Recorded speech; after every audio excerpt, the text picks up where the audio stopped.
Hoje a gente vai trabalhar o seguinte tema. Hoje nós temos que conversar sobre a gametogênese, porque em aulas passadas a gente já conversou sobre o aparelho reprodutor masculino, já conversamos também sobre o aparelho reprodutor feminino, mas nós não conversamos ainda em como que as células reprodutivas são produzidas. E aí hoje a gente vai trabalhar esse conteúdo em si. Então, quando a gente fala de gametogênese, esse nome ele literalmente já significa isso. É o processo de formação dos gametas. Engraçado, ele não está... pronto, consegui. Ele é o processo de formação dos gametas, é o processo de formação das células reprodutivas no corpo. Isso é a gametogênese.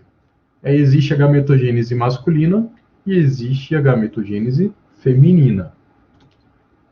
Os objetivos de aprendizado que nós temos para essa nossa aula de hoje são os seguintes.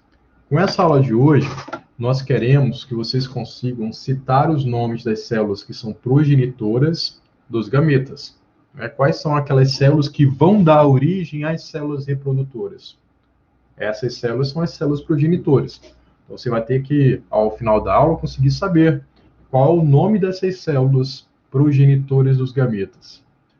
Também descrever o processo de formação dos gametas. Quando eles estão sendo formados, quais são as etapas desse processo? E diferenciar a gametogênese masculina da gametogênese feminina. Então, vamos primeiro diferenciar o que são as gônadas, né? Entender o que essa palavra gônadas significa, para a gente poder, na sequência, entender a gametogênese. As gônadas, elas são os órgãos produtores dos gametas. E, ao mesmo tempo, são os órgãos secretores dos hormônios sexuais masculinos e femininos. Então, essa palavra gônadas, ela está referindo especificamente aos órgãos, às estruturas que fazem parte do sistema reprodutor masculino e feminino, que tem a capacidade de executar essas duas funções, tanto produzir os gametas, como também produzir os hormônios, que é o masculino e o feminino. Então, quando a gente fala dos gametas, é especificamente o espermatozoide, no caso do homem, e o óvulo, no caso da mulher. E aí os hormônios, né, também existem diferenças. Estamos falando da testosterona, no caso do homem, e do estrogênio e da progesterona, no caso da mulher. Então, as gônadas são estruturas que estão conseguindo produzir os dois tipos de secreções, né? Tanto as células reprodutivas quanto os hormônios. Então, é uma estrutura mista. Ela tanto tem uma função exócrina, como também tem uma função endócrina. Endócrina porque está produzindo o hormônio. Exócrina porque está produzindo as células reprodutoras e também as secreções que acompanham elas. Aí eu coloquei essa imagem para deixar mais claro, né, especificamente quais estruturas que nós estamos falando. No caso da mulher, o ovário, ele é a gônada feminina, porque ele tanto tem células que estão gerando as células reprodutivas, como ele também tem células que estão produzindo os hormônios sexuais femininos. Os testículos, eles são as gônadas masculinas. Mesma ideia. Aqui estão presentes tanto estruturas que vão gerar as células reprodutivas, como também tem estruturas que vão produzir os hormônios masculinos. Nesse caso, são as testosteronas, né? Vamos começar falando primeiro da gônada masculina, pensando também no seu processo de gametogênese, para na sequência a gente falar da gônada feminina e o processo de gametogênese dela. Vamos focar primeiramente nos testículos, fazendo parte de todo esse processo. Então, quando você fala das células dos testículos, tá? As células do tecido testicular, que vão ter essas propriedades, um grupo de células ali presentes são chamadas de células de Leydig. Elas também recebem o nome de células intersticiais. Né? E esse nome intersticial é porque são células do interstício. Estão entre as estruturas dos túbulos seminíferos contorcidos. Acho que na aula de semanas anteriores a gente falou que a estrutura dos túbulos seminíferos contorcidos era a estrutura dela que produzia os espermatozoides. Então, entre os túbulos seminíferos tem ali o tecido intersticial, dentro do próprio testículo. Ele contém as células de Leydig, as células intersticiais. E são essas células as responsáveis por fazer a produção do hormônio testosterona. Também há no tecido testicular as células denominadas de espermatogênicas. E essas células espermatogênicas, elas são as células progenitoras dos espermatozoides. São elas que são as células formadoras dos espermatozoides. Tá? Então, a parte do nosso objetivo a gente está meio que cumprindo já, né? A gente tem que saber quem são as células progenitoras dos espermatozoides. São as células chamadas de espermatogênicas.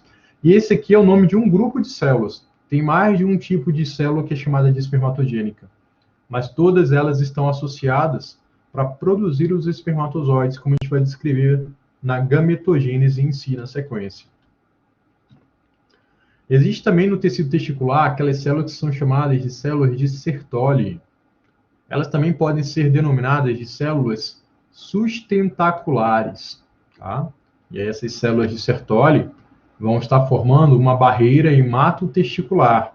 Elas são células protetoras do tecido testicular que vai formar os espermatozoides. Essa barreira hematotesticular ela está sendo gerada diretamente pelas próprias células de Sertoli, pelas próprias células sustentaculares, dificultando que certas substâncias nocivas aos espermatozoides ou às células progenitoras consigam sair facilmente do sangue e chegar à parede que contém as células progenitoras dos espermatozoides.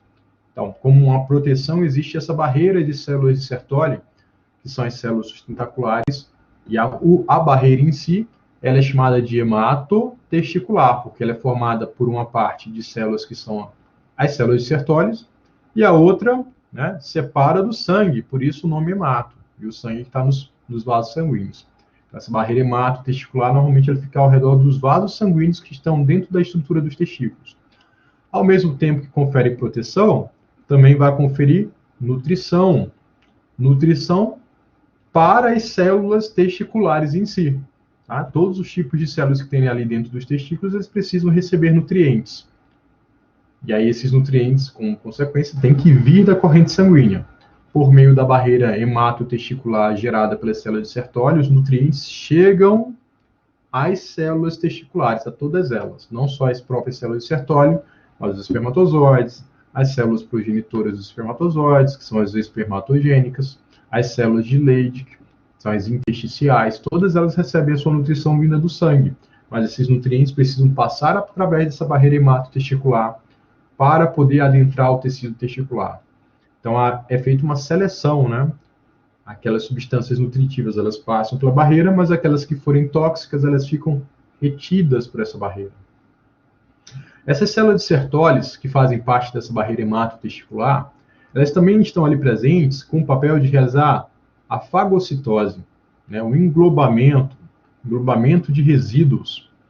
Essa fagocitose, ela vai fazer com que o excesso dos citoplasmas das células espermátides, que são um subtipo de célula progenitora dos espermatozoides, é um subtipo de célula espermatogênica, o excesso de citoplasma delas, quando elas estiverem se tornando espermatozoides, essas células espermátides, esses excessos de citoplasma delas vão ser fagocitados pelas células de Sertoli.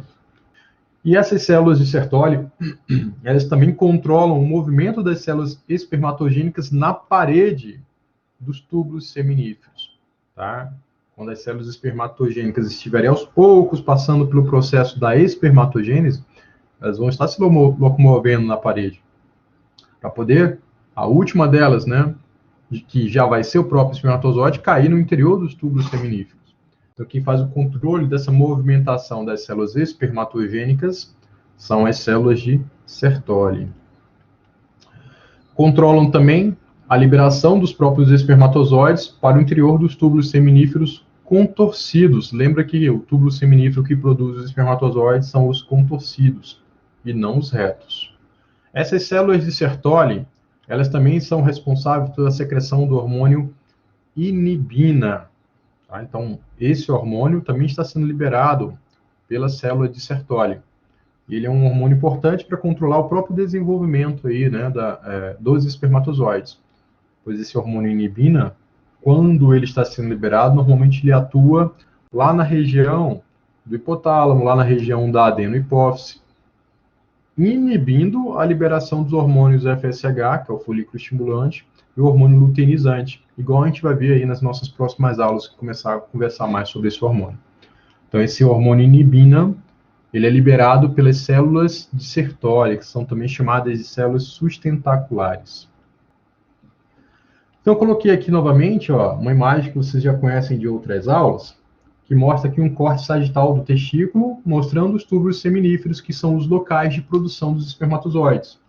Aí você consegue perceber nessa nossa imagem, tem aqui o túbulo seminífero reto e o túbulo seminífero contorcido, dentro de um lóbulo do testículo. Isso aqui inteiro é um lóbulo do testículo, tem vários lóbulos aqui espalhados por dentro do testículo, e cada lóbulo tem o seu conjunto de túbulos seminíferos contorcidos.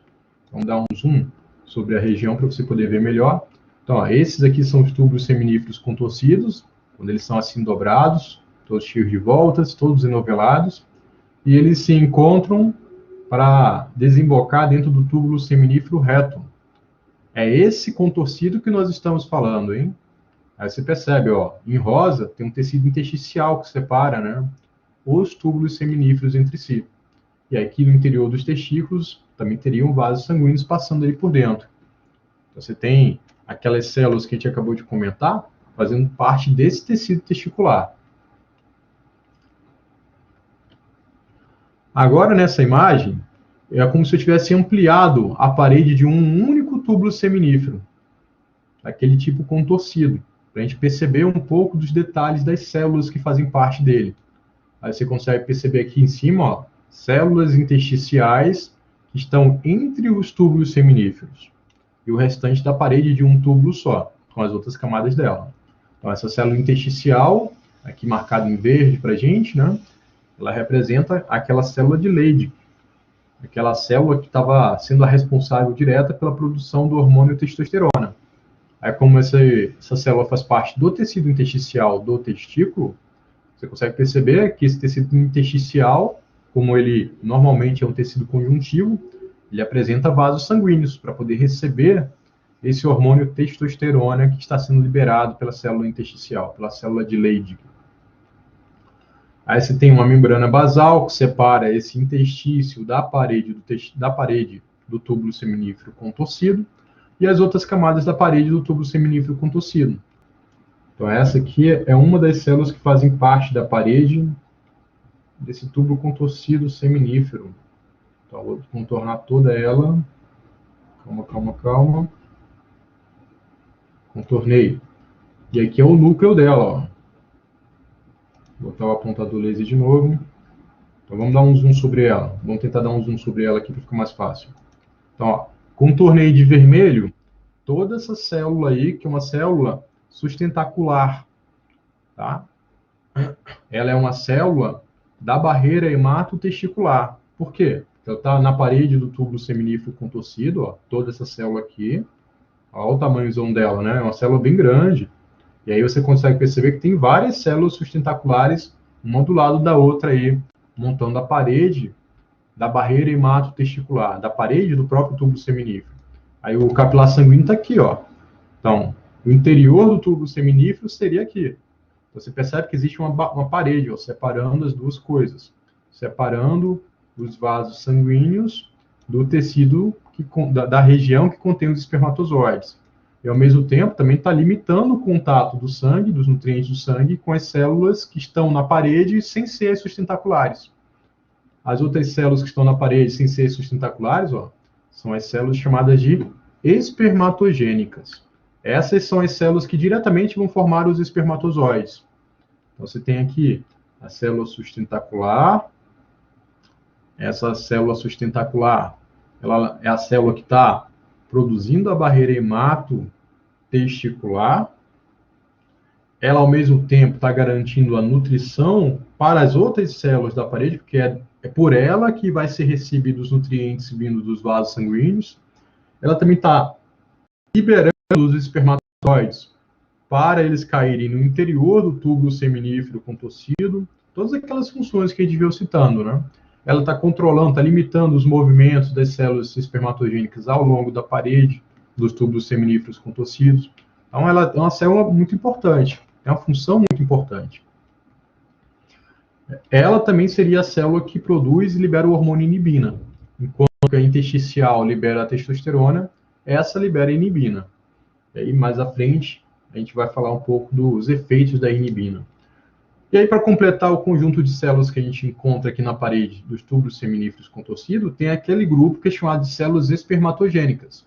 Então, ó, essas células mais basais, que ficam mais próximas da membrana basal, elas são chamadas de células do tipo espermatogônias.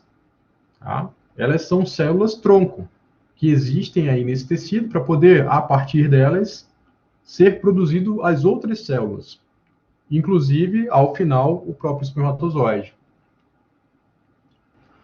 Essa espermatogônia, ela é uma célula tronco. Ela foi produzida lá no saco vitelínico durante o desenvolvimento embrionário. E na hora que ela foi produzida, ela migrou para o tecido testicular durante a gestação. Aí, dentro do tecido testicular, ela veio fazer parte da estrutura da parede dos túbulos seminíferos contorcidos. E aí ela é uma célula-tronco que vai ser a que vai originar todas as outras na sequência. Então, essas células espermatogônias, elas estão constantemente se dividindo por mitose na parede do túbulo seminífero contorcido. Algumas das células que são as células filhas delas, após a divisão na mitose, passam por um pequeno processo de especialização, tornando-se células maiores, que são chamadas de espermatócitos primários. Quando esses espermatócitos primários se dividem, eles não se dividem por mitose, como as espermatogônias faziam. Elas se dividem por meiose, especificamente a meiose que é chamada de meiose 1, é a primeira etapa da meiose. Eu não sei se vocês se lembram aí de outras matérias ou de outros momentos da vida de vocês, mas a mitose, ela seria chamada de divisão celular equacional, porque normalmente ela sempre vai fazer com que as células filhas tenham o mesmo número de cromossomos do que a célula mãe tinha antes da divisão. Enquanto que a meiose, ela é denominada de divisão celular, que ocorre em duas etapas. Uma meiose 1 inicial. Essa meiose 1 inicial, ela é chamada de reducional, porque ela reduz pela metade o número de cromossomos nas células filhas em relação ao que a célula mãe possuía. E logo na sequência em que uma célula passou pela meiose 1, as células filhas geradas da meiose 1 entram em uma segunda meiose que é chamada de meiose 2. E essa meiose 2 é equacional. Ela vai continuar mantendo constante o mesmo número de cromossomos que o primeiro grupo de células filhas possuiu. Então, se nós temos, por exemplo, na espécie humana, 46 cromossomos, vamos fazer uma conta rápida, tá? Se nós temos na espécie humana 46 cromossomos, eu posso chamar de 2Ns os dois conjuntos de 23 cromossomos. Então, são 46 cromossomos no total, porque eles são pares de cromossomos. Nós temos 2 de cada. É um par de cada tipo. Aí, quando uma célula se divide por mitose, ela vai gerar 2 células filhas, né? Desenhar mal desenhado, mas eu vou desenhar aqui, ó. Então, uma célula que se divide por mitose, ela gera 2 células filhas no final da divisão. E aí, se essa célula mãe tinha 46 cromossomos, na hora que ela se divide por mitose, a mitose é equacional, ela mantém constante o número de cromossomos. Então, cada uma das células filhas vai continuar tendo 46 cromossomos, porque a divisão foi uma mitose.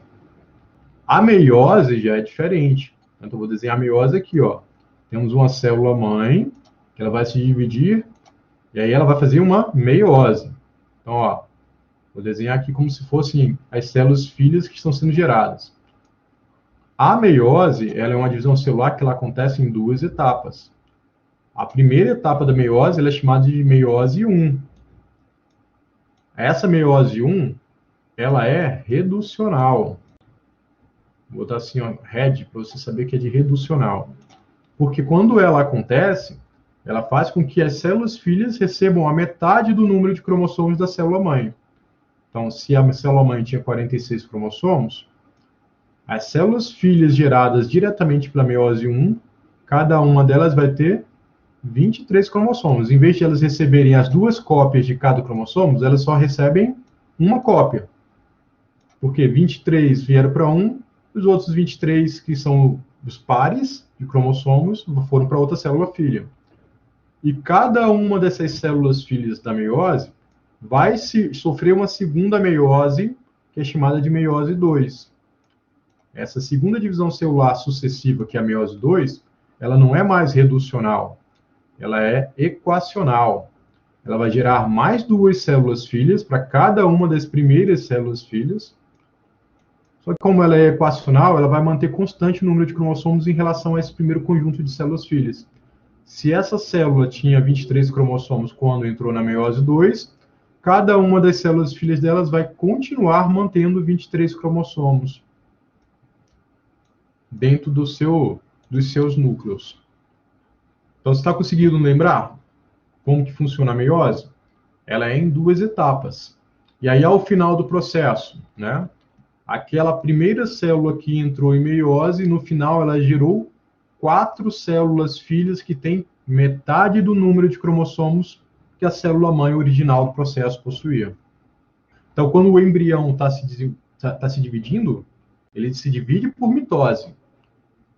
Mas quando as nossas células reprodutivas estão se dividindo, algumas se dividem por mitose e outras se dividem por meiose, que é o que a gente vai apresentar aqui, ó. Deixa eu apagar essa bagunça que eu fiz. Olha o que eu tenho aqui, ó. Quando a gente olha para a parede do tubo seminíferos contorcidos, aquelas células que são as espermatogônias, elas são células que têm 46 cromossomos. Quando elas se dividem por mitose, gerando outras espermatogônias ou os espermatócitos primários, que também continuam mantendo o mesmo número de cromossomos. A divisão celular que fez isso aí acontecer é uma mitose. A diferença é que aquela espermatogônia que foi produzida, que passou por um leve processo de diferenciação, ela se especializou um pouco mais, tornou-se um pouco maior. Olha a diferença dela em relação à espermatogônia. O seu núcleo tornou-se um pouco maior e agora ela passa a ser chamada de espermatócito primário.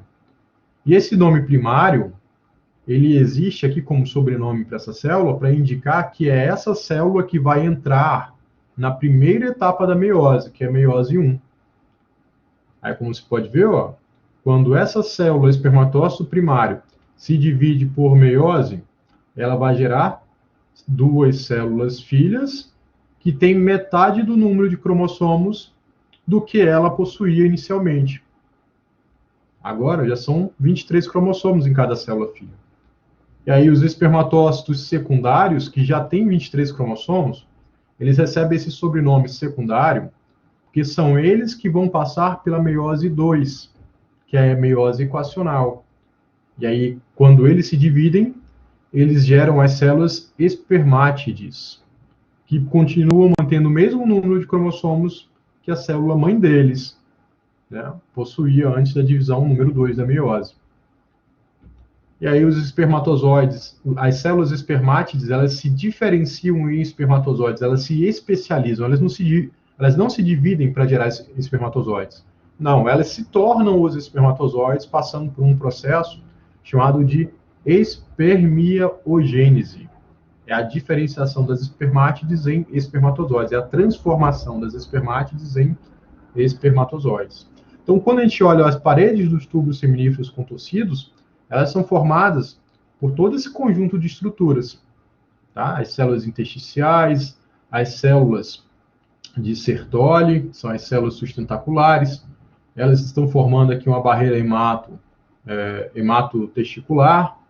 Tem as células espermatogênicas, que são vários tipos diferentes, né? São as espermatogônias, os espermatócitos primários, os espermatócitos secundários e as espermátides. E lá no final tem os espermatozoides em si, que é outro tipo de célula. Então a maturação, ela vai fazer com que as espermátides modifiquem a sua estrutura. Vamos mostrar aqui como que é a espermátide, ó. Não, essa aqui seria uma espermátide. Olha como ela é bem diferente de um espermatozoide. Esse processo de espermiogênese vai transformar a espermátide em um espermatozoide, desenvolvendo o flagelo dele, modificando a estrutura do citoplasma, tá? Modificando, fazendo ele ganhar novas estruturas que ele não possui, para poder isso ajudar ele a se tornar um espermatozoide. Então, esse é um processo de especialização. Aí, né, essas células estão sofrendo influências de vários sinais químicos do corpo do próprio homem, dentro do testículo, para que isso, né, ajude a transformar as espermátides em espermatozoides. Então, uma coisa é a espermatogênese. Espermatogênese refere-se ao processo de produção dos espermatozoides. Tá? Outra coisa diferente é a espermiogênese. Essa espermiogênese refere-se ao processo de especialização das espermátides em espermatozoides. Então, a espermatogênese, como a gente estava falando, é o processo de produção dos espermatozoides que está acontecendo aí na parede desses tubos seminíferos contorcidos. Normalmente, esse processo dura de 65 a 75 dias. Tá? Então, o tempo todo, né, ele está acontecendo na parede dos tubos seminíferos contorcidos. O tempo todo. Aí, desde o momento que uma espermatogônia começou o processo, até finalmente ser produzido algum espermatozoide derivado dela, isso dura aproximadamente 65 a 75 dias, onde 300 milhões de espermatozoides estão sendo produzidos por dia dentro do tecido testicular. Olha a quantidade, né? Por dia, a quantidade de espermatozoides que está sendo produzida ela é muito grande. Ela se inicia na puberdade, quando a criança entra na puberdade, quando o menino entra na adolescência dele, né, na puberdade, e isso vai continuar ocorrendo até o final da vida do menino. Ele não nasce com os seus espermatozoides produzidos, ele nasce com as espermatogônias. Desde o momento que as espermatogônias começaram a se dividir por mitose, esse processo de espermatogênese começa na puberdade, e aí ele vai se estender até o final da vida desse menino. Então, eu coloquei aqui um esquema partindo das espermatogônias. Como você pode ver, as espermatogônias elas estão se dividindo por mitose, para que sejam produzidas outras espermatogônias, ou aquelas espermatogônias que foram produzidas, que não entraram em uma nova mitose, elas podem passar por um leve processo de diferenciação, tornando-se espermatócitos primários. Então, todos esses tipos de células aqui, todos têm 46 cromossomos. Então, né, as espermatogônias que estão se dividindo por mitose, elas vão dar origem a dois tipos de células. Outras espermatogônias, para ficar sempre repondo, né, as quantidades de espermatogônias que existem ali na parede dos tubos seminíferos contorcidos, ou algumas dessas espermatogônias, elas se diferenciam em espermatócitos primários. Elas fazem um leve processo de especialização, mudando levemente a quantidade de material genético, né, dentro delas, e aí forma-se como consequência aquela célula que é chamada de espermatócito primário. Então não foi uma divisão celular, né, foi uma especialização. E essas são células tronco. É esse espermatócito primário, olha o nome dele, primário, que vai entrar na meiose. Mas qual meiose? A primeira meiose, aquela meiose que é chamada de número 1. Então esse espermatócito primário que entrou em meiose, ele vai gerar duas células filhas, que são chamados de espermatócitos secundários. Agora, como você pode ver, ó, o espermatócito primário ele tinha 46 cromossomos. Por isso que esse 2N está aí, né? É o símbolo para quando você tem dois conjuntos de cromossomos juntos. Então, 46, 23 mais 23. Após a meiose número 1, cada célula filha só ganhou metade. Essa que ganhou 23, ela ficou com o símbolo de N, e a outra ganhou os outros 23. Aí ela também ficou com o símbolo de N.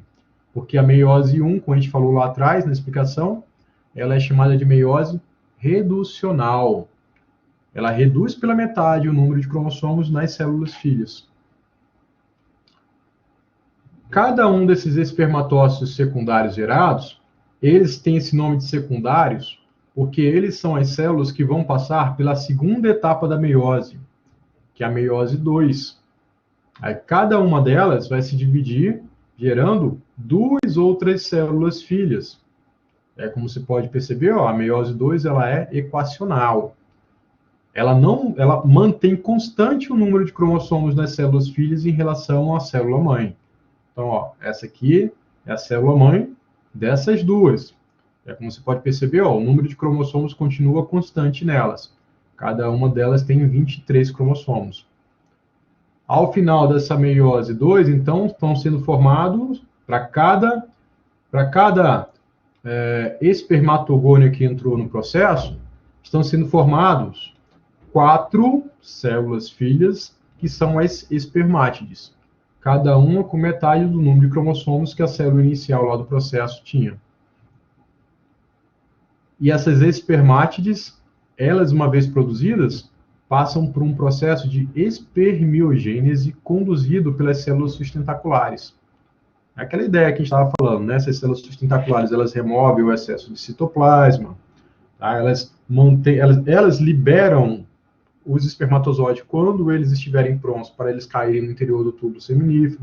Então, os eventos que vão acontecendo enquanto essas espermátides estão presas na parede do túbulo seminífero conduzido, eles estão sendo guiados pelas células sustentaculares.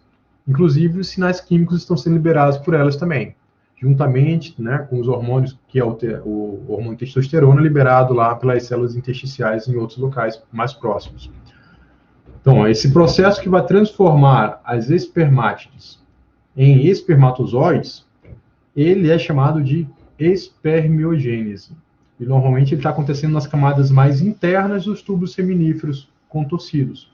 Uma vez os espermatozoides sendo produzidos, estando prontos, terminando o processo de espermiogênese, eles são liberados no interior do tubo seminífero para poder seguir o seu caminho, né, dentro do aparelho reprodutor feminino e, em algum momento, ser utilizado para fecundar um óvulo, né, no sistema genital feminino. Então, todo esse processo aqui, ele começou a ser estimulado no menino na puberdade, quando o hipotálamo começa a aumentar a liberação de seus hormônios e começa a forçar a adenohipófise a aumentar a liberação do hormônio folículo estimulante, que é o FSH, e do hormônio luteinizante, que é o LH. Esses dois hormônios, com consequência, começando a aumentar mais em quantidade na puberdade, eles começam a agir no tecido testicular, estimulando essa transformação de espermatogônias em espermatócitos primários e estimulando as outras etapas da divisão celular para que sejam produzidos os espermatozoides ao final dele. E o espermatozoide em si, uma vez produzido, ele vai apresentar algumas partes, né, que vão estar ali presentes para facilitar o processo de fecundação.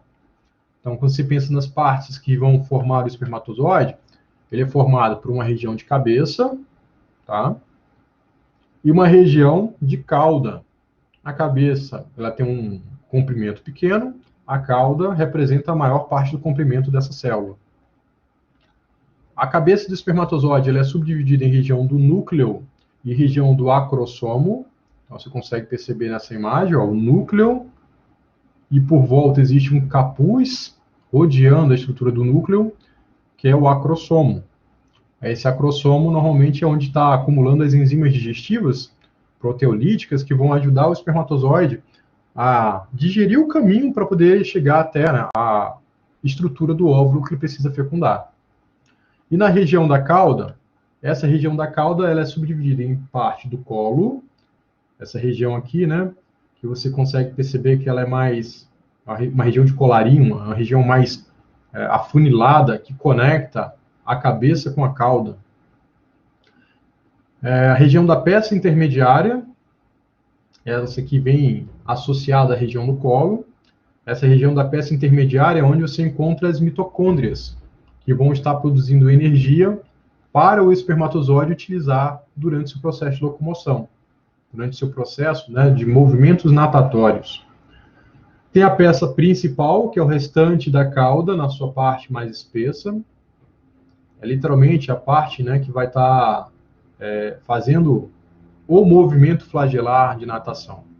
E a peça terminal, que é o finalzinho do flagelo. O finalzinho do flagelo tem essa estrutura mais afinada, representando as proteínas que estavam ali, passando por dentro do restante da cauda inteiro, como se fosse um guia de orientação para a construção do próprio flagelo.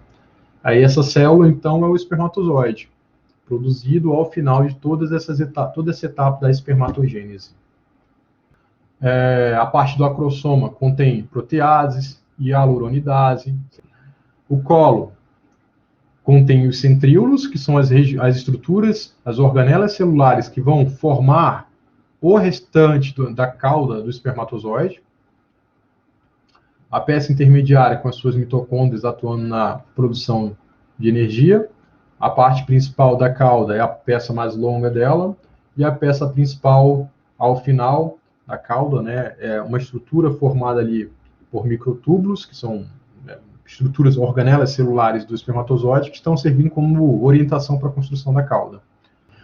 Então, agora vamos conhecer um pouco da gametogênese feminina, tá, que é chamada de ovogênese. E, para isso, vamos conhecer algumas das estruturas que estão ali trabalhando para que essa ovogênese possa ocorrer. Então, isso está acontecendo no ovário. Então, temos aqui um plano de secção frontal mostrando o tecido ovariano. Aí você consegue perceber que o ovário ele está distribuído, o tecido ovariano ele se distribui em uma camada mais superficial e uma camada mais profunda. Essa camada mais superficial é a camada do córtex ovariano. A camada mais profunda, essa seria a região da medula do ovário. E dá para perceber também, ao longo do córtex ovariano, folículos ovarianos em diferentes estágios de desenvolvimento. Além desses folículos ovarianos, também podem ser observados nessa imagem, né, o corpo lúteo em diferentes estágios de regressão. Aí você, então, observa, pensando nos folículos primordiais, esses são os folículos mais imaturos, né? A mulher, quando ela nasce já com aproximadamente 200 mil, né? Entre 200 mil e 2 milhões de folículos primordiais. Então, quando ela nasce, esses folículos primordiais eles já existem dentro da estrutura do ovário. Eles foram produzidos durante a gestação, durante a vida fetal. E quando esses folículos primordiais, a menina chega na puberdade, eles começam a passar por um processo de amadurecimento mais intenso, que vai fazer com que vários deles deixem de ser primordiais, comecem agora a se tornar folículos primários, primários tardios e folículos secundários. Aqueles folículos secundários que estiverem num grau de desenvolvimento bem maior em relação aos outros, eles vão ser denominados de folículos secundários maduros. São eles que vão passar pelo processo da ovulação. Então, nessa nossa primeira imagem, o que a gente está observando é isso. Né? Dentro do tecido ovariano, na região do córtex, é lá que vão ser encontrados folículos em diferentes estágios de desenvolvimento. Durante esse desenvolver dos folículos ovarianos, aquele que estiver chegado à maturidade, aquele folículo que se tornou um folículo secundário, que alcançou a maturidade, é a estrutura dele que vai passar pelo processo de ovulação, que é a liberação da célula reprodutiva para a cavidade pélvica e, por sua vez, para dentro, né, da estrutura das trompas uterinas, sendo conduzido em direção ao interior do ovário, ao interior do útero. O restante do tecido daquele folículo maduro que passou pelo processo de ovulação, o restante desse tecido, ele vai formar a estrutura denominada de corpo lúteo, que aos poucos começa a regredir, começa a morrerem as suas células, até tornar-se um corpo albicante que vai degenerar, que vai ser reabsorvido pelo próprio tecido ovariano. Então, o corpo lúteo em si, ele é formado quase que pelas mesmas estruturas do folículo maduro. A diferença é que não há mais a célula reprodutiva dentro dele, porque ele foi liberado na ovulação. Então, quando a menina nasce, o que ela possui dentro da estrutura do ovário? Ela já possui todos os folículos primordiais lá dentro. Tá? Todos os folículos primordiais, ela já possui esses folículos primordiais. E quando esses folículos primordiais, a menina contendo eles, chega à puberdade, esses folículos primordiais eles começam a se desenvolver nos primários e nos secundários. Mas eles desenvolvem-se em velocidades diferentes. Alguns se desenvolvem mais rápido e outros mais devagar. Aquele que chegar a um folículo secundário maduro primeiro, durante um mês do ciclo reprodutivo, ele é o que passa pelo processo da ovulação. E normalmente isso acontece alternando os ovários. Um folículo torna-se maduro em um ovário, e no mês seguinte, do outro ovário, algum folículo torna-se maduro. E ao longo do tempo, os outros vão amadurecendo aos poucos. A liberação do hormônio estrogênio, ela acontece tanto pelas células que eu vou mostrar para vocês ali na sequência, dos folículos maduros, quanto também está acontecendo pelas células que ficarem no corpo lúteo. Então, tem liberação de estrogênio tanto antes quanto depois da ovulação, porque são essas células, esses dois estruturas que liberam.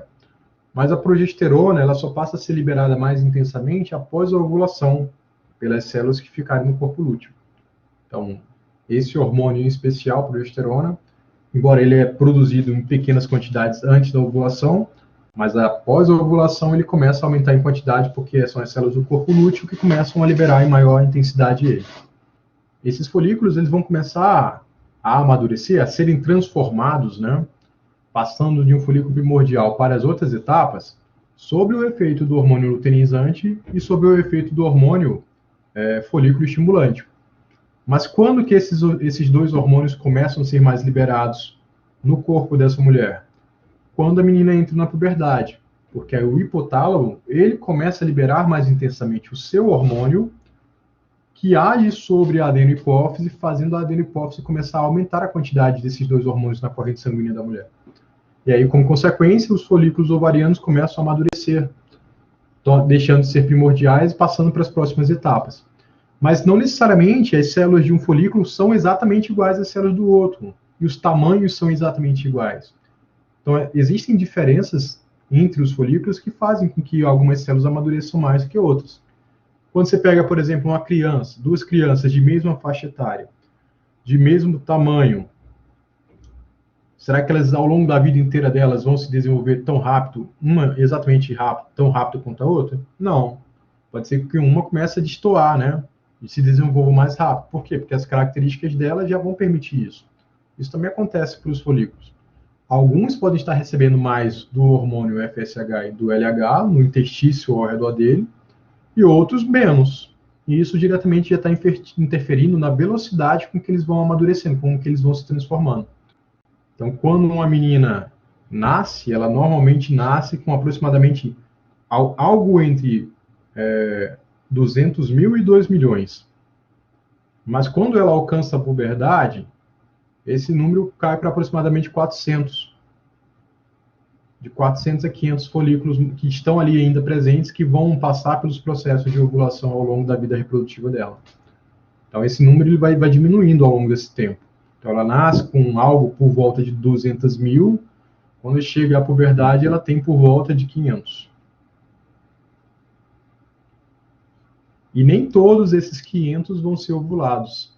Tá? E aí, consequentemente, alguns deles são ovulados e quando a menina entra na menopausa, os outros são perdidos. Os outros não vão ser mais utilizados.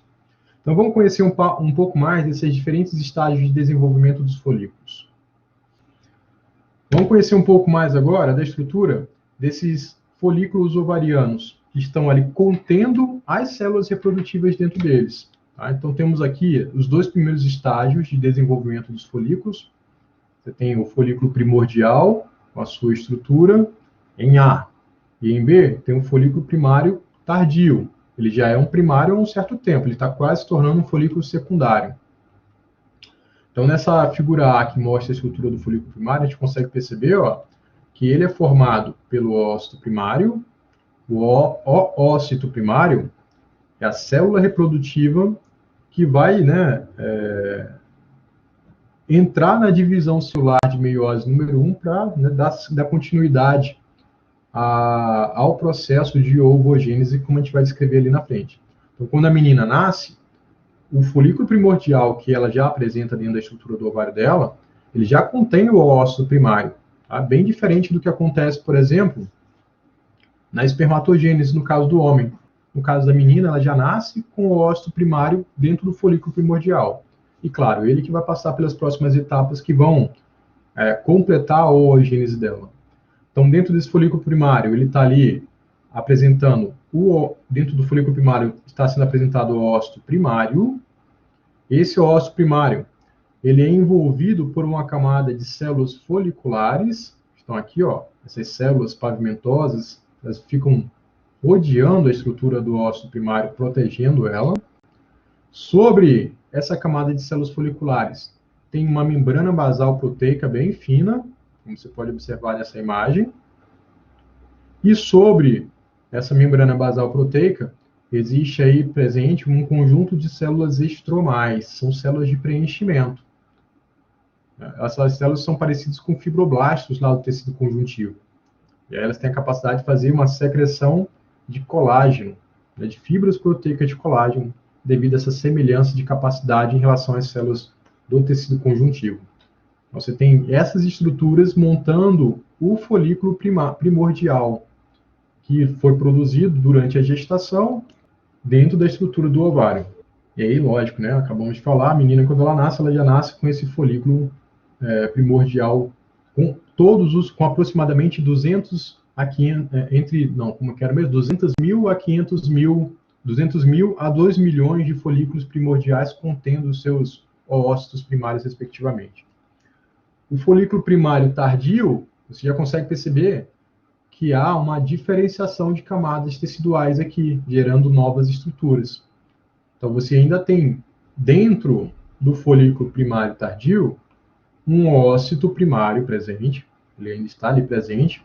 Aí, quando ela entra na puberdade, esse ócito primário, ele passa por uma divisão celular, tornando-se o ócito secundário e gerando também uma segunda célula que vai ser perdida no processo.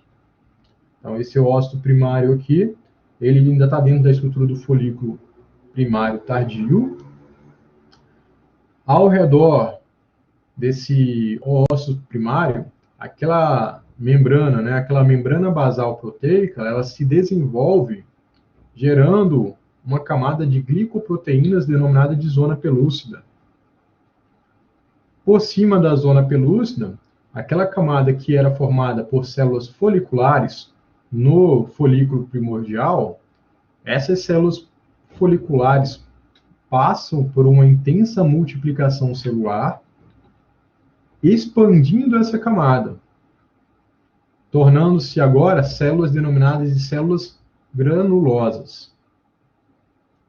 Por cima da camada de células granulosas, há uma nova membrana basal, e por cima dessa membrana basal desenvolve-se aqui a camada de células estromais, montando um conjunto agora chamado de teca folicular. Então, essa teca folicular está sendo produzida pelas células estromais, né, que estão se multiplicando e aumentando em quantidade, sendo que algumas dessas células estromais, elas também estão se diferenciando em células que vão ser chamadas mais à frente de células cuboides. Você tem dois subtipos de células que ambas vieram da mesma origem, né? As células estromais, algumas continuam como estromais e outras se diferenciam em células cuboides, aqui na região da teca folicular. Então, essa é a estrutura do folículo primário tardio. Quando esse folículo primário tardio continua o seu desenvolvimento, deixa eu passar isso aqui, agora aqui, tornando-se um folículo secundário, novas estruturas começam a acontecer, começam a ocorrer aí presentes. Por exemplo, aqui você tem dentro o ócito primário, ainda contido dentro da estrutura do folículo secundário, antes dele passar para a fase de folículo secundário maduro, né? Então, esse folículo secundário ainda imaturo continua contendo dentro do seu interior o ócito primário, rodeado pela camada de glicoproteínas da zona pelúcida.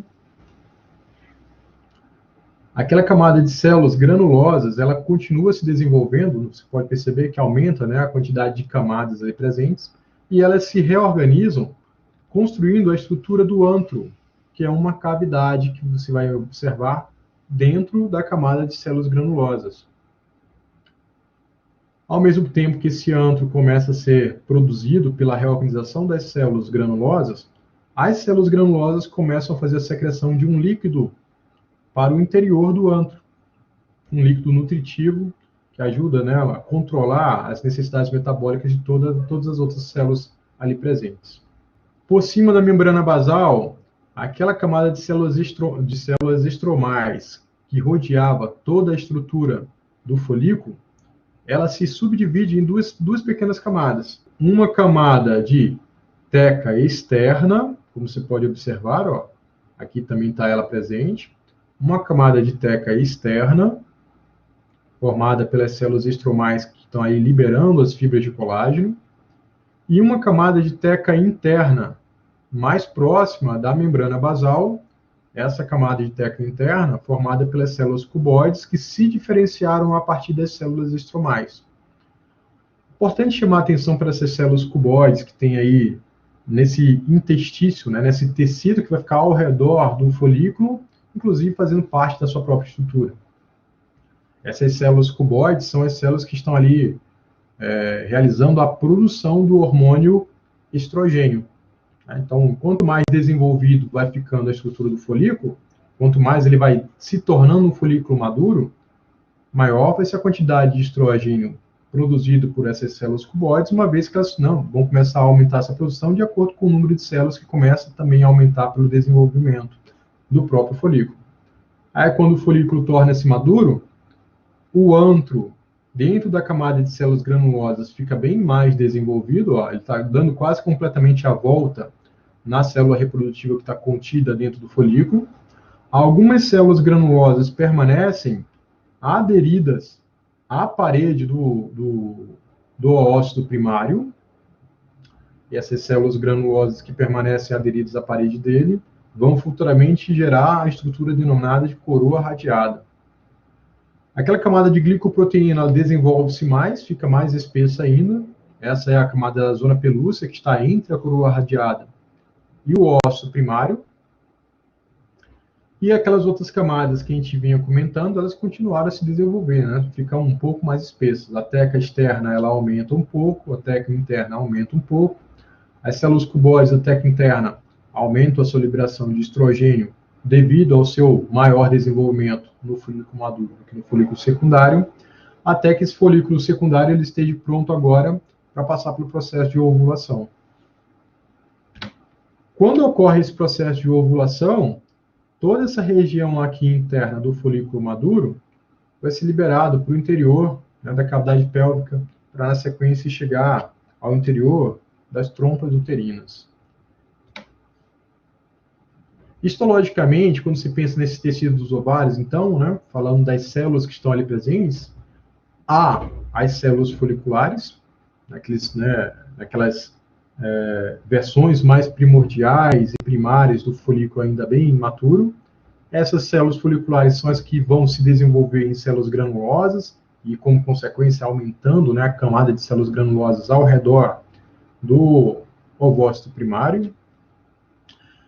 Essas células granulosas vão secretar o líquido folicular, que é um líquido nutridor para a própria estrutura do ósseo primário, contido dentro ali do folículo em desenvolvimento.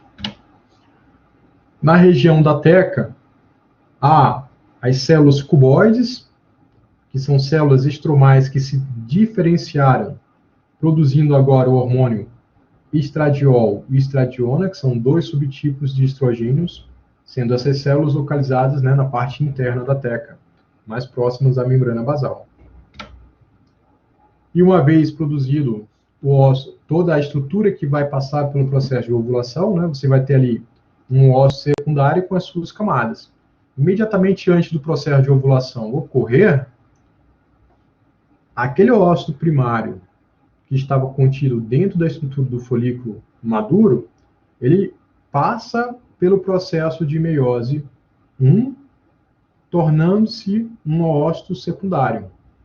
E esse ósseo secundário, junto com as outras estruturas ao seu redor, ele vai ser ovulado para fora do ovário em si. Então, as estruturas que estão sendo ovuladas no processo de ovulação em si que é aquela etapa, né, que normalmente está acontecendo no ciclo feminino, entre o 10º e o 14º dia. Né? Normalmente é mais próximo do 14º dia, mas existe essa faixa de datas possíveis. Entre o 10º e o 14º dia do ciclo feminino, normalmente acontece o processo de ovulação. E aí as estruturas que estão sendo ovuladas para fora do ovário são essas. É o ócito secundário, rodeado por uma camada de glicoproteínas, aqui, ó, uma camada de glicoproteínas, que é a zona pelúcida. E ao redor da camada de glicoproteínas, aquelas células granulosas que continuaram aderidas à parede dessa célula reprodutiva, essa camada de glicoproteínas, elas vão estar formando a coroa radiada. É uma coroa de células que fica, né, ao redor da célula reprodutiva, ao redor da camada de glicoproteínas, que seria a zona pelúcida. Então, essas três estruturas juntas, né, todas esse conjuntinho de estruturas aqui, é isso que está sendo ovulado no processo de ovulação que ocorre por volta do 14º dia. Então, nesse slide, a gente está tendo algo semelhante ao que a gente analisou quando a gente analisou a espermatogênese. Mas agora, referindo-se à oogênese, você também pode chamar de ovogênese. Tá? Nos dois casos, está falando do mesmo processo, que é literalmente o processo da produção, né, das células reprodutivas femininas, que vão passar lá pelo processo de ovulação e em algum momento podem ser fecundadas e gerar um embrião, gerar um zigoto. Então, você tem aqui sendo mostrado para a gente, ó, as oogônias. As oogônias, essas são as células tronco, que vão dar origem às células reprodutivas femininas. Tá? Essas células oogônias, quando elas são produzidas, elas também são produzidas no corpo do feto, lá no tecido do saco vitelínico, e quando elas são produzidas, elas migram para o tecido dos ovários, dentro do corpo da criança, em desenvolvimento, né, durante a gestação. Então, a mitose, durante o início da vida fetal, ela dá origem a todos os ócitos primários, porque as oogônias, elas vão se multiplicando por mitose, e essas oogônias que aumentarem em quantidade, elas vão se diferenciando em ócitos primários, de maneira semelhante ao que acontecia no homem. A diferença é que isso aqui está acontecendo ainda durante a gestação. Durante a vida fetal da mulher, essa transformação em óssito primário está ocorrendo dentro da barriga da mãe dela. E como a gente falou anteriormente, ó, esse óssito primário que está lá dentro do folículo primordial. E é ele que vai passar pelo processo de meiose 1, por isso que ele recebe o nome de óssito primário, porque ele vai entrar na primeira etapa da meiose. Então, durante o desenvolvimento fetal, começa ainda a meiose 1. O óssito primário ele entra na meiose 1, mas ele não completa essa meiose 1. Ele começa essa meiose. Após a puberdade, os ossos primários que estavam parados na primeira etapa da meiose 1, eles completam essa meiose 1, produzindo um ósseo secundário e um primeiro corpo polar. Então, isso está sendo mostrado no nosso gráfico bem aqui, ó. Então, durante a vida fetal, esse ósseo primário ele entrou na meiose 1, mas ele não completou. Então, não é produzido ainda durante a vida fetal o ósseo secundário e o primeiro corpo polar como resultado da divisão. Porque esse ósseo primário ele iniciou a divisão celular, entrou numa etapa da divisão celular chamada de prófase da meiose 1, mas ele não passou, ele permaneceu o tempo todo nessa etapa. Ele só se tornaria ósseo secundário, gerando também um primeiro corpo polar, após sair dessa etapa. E aí ele passa toda a infância da criança, né, como um ósseo primário parado em prófase 1. E só quando a criança entra na puberdade, que esses ossos primários que estavam parados na prófase 1 completam essa divisão celular, gerando um ósseo secundário e o primeiro corpo polar. Então, essas são as duas primeiras células que surgem, né, como resultado da divisão celular. Essa divisão celular, meiose 1, ela começou durante a vida fetal, mas ela não terminou, ela só terminou na puberdade, depois, né, que passou toda a infância. Então, os corpos polares são as células que também estão sendo produzidas como resultado da meiose, mas são as células que estão fadadas a morrer, porque elas não têm muito citoplasma e quase nada de organelas. Então, elas literalmente não vão durar muito tempo. Continuando, então, tá? Então, quando a menina ovula, ela está ovulando o óvulo secundário. E isso já está acontecendo, né? Lá no período da puberdade dela.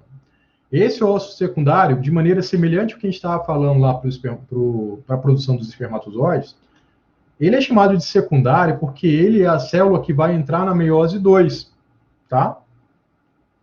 Então, logo que ele se tornou um óvulo secundário, ele já começa a fazer a meiose número 2, né? E aí o resultado da meiose 2 seria o óvulo. Mas de maneira semelhante ao que acontece na meiose 1, a meiose 2 ela também não se completa. O óvulo secundário que entra em meiose 2, ele para antes de completar essa divisão celular. Ele fica sendo um ovócito secundário parado na subetapa chamada de metáfase 2, que é uma das etapas da meiose 2. Tem várias subetapas que têm que ser concluídas até a divisão se completar. Então, esse óvulo secundário, ele também não completa todas as etapas. Ele inicia as primeiras etapas, quando ele chega na metáfase 2, ele para a divisão celular e não completa ela. Aí ele fica um óvulo secundário parado em metáfase 2. Esse óvulo secundário parado em metáfase 2, quando ele encontra um espermatozoide, é o espermatozoide, ao fecundar ele, que, né, está gerando um estímulo que vai fazer com que ele complete a meiose 2, tornando-se um óvulo rapidamente, devido à entrada do espermatozoide dentro dele.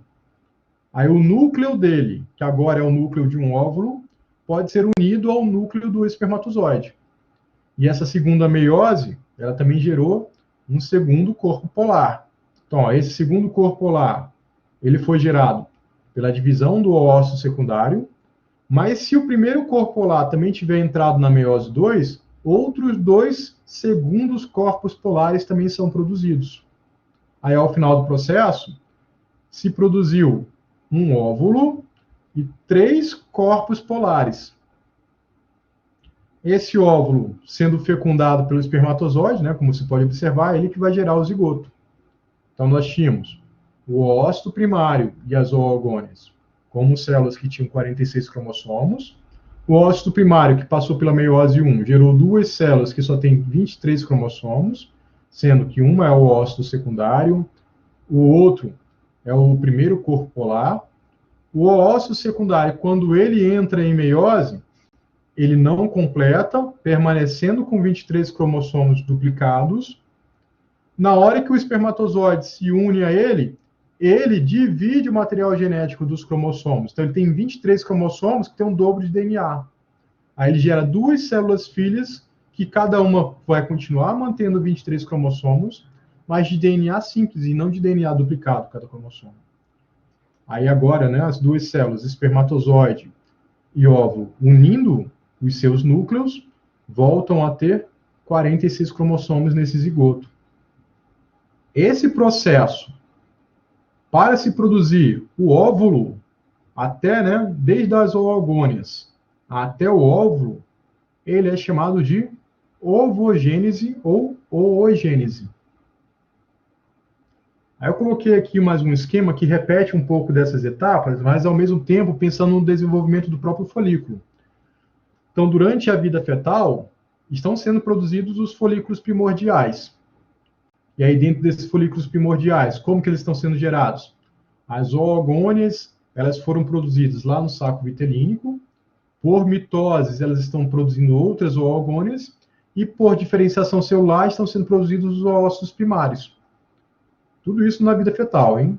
O óvulo primário na vida fetal, ele está aqui, ó, dentro da estrutura do folículo primordial.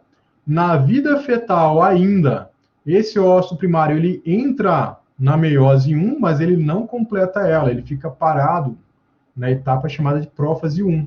É a primeira etapa da meiose 1, são 5 etapas diferentes que tem. E ele fica como óvulo primário parado em meiose 1, ele não completa essa divisão celular, por isso que não são produzidas células filhas ainda. Aí passa toda a infância da mulher, com ausência total de desenvolvimento dos folículos. Tá? Eles continuam como folículos primordiais, contendo os ossos primários parados na prófase 1. Aí chega agora a puberdade até a menopausa. Todo mês esse ciclo vai se repetindo nos folículos que estão se desenvolvendo. Aí os folículos que eram primordiais, eles vão sendo desenvolvidos em folículos secundários. Os secundários vão sendo desenvolvidos em folículos maduros. Os maduros vão passar pelo processo de ovulação. E aí, lógico, né? Durante o mês, o que sobrou dentro do ovário vai ser o corpo lúteo daquele mês. E aí a ovulação está liberando o ósseo secundário que foi ovulado. E aí esse ósseo secundário é o ósseo secundário parado na metáfase 2. A gente pode olhar agora do lado, ó, a correspondência do desenvolvimento das células reprodutivas dentro desses folículos, né, em cada um desses momentos. Então, até folículo secundário, o que havia ali era o ósseo primário parado na prófase 1. Aí o folículo maduro ele já está apresentando o ósseo secundário. Esse ósseo secundário foi gerado pela divisão do ósseo primário. Ele entrou na segunda fase da meiose, que é a meiose 2, e ele não completou essa segunda fase da meiose. Aí ele está sendo ovulado, parado na metáfase 2, da meiose 2. Então ele entrou na meiose 2, não completou a divisão, ele parou em um determinado momento, que é uma fase chamada de metáfase 2. Houve a ovulação dele desse jeito. Quando que ele continua? Ele continua aqui, ó. Quando o espermatozoide se une a ele, mandando seu núcleo para dentro dele, isso é o sinal que faz o ovócito secundário parado, na meiose 2, completar a sua divisão celular, produzindo o óvulo, que vai receber o núcleo do espermatozoide, unindo, né, os cromossomos de um com o outro, e um segundo corpo polar. Então, ó, essas duas células foram o resultado direto da divisão do ovócito secundário que estava parado na metáfase 2. E o primeiro corpo polar, se ele fizer a segunda meiose 2, ele também vai gerar dois outros corpos polares.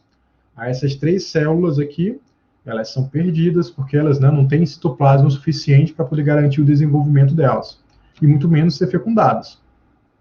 E essa aqui que foi fecundada, ela vai formar o zigoto do embrião, e aí, né, a célula zigoto começa a se dividir intensamente por mitose, produzindo todas as outras células do corpo da criança.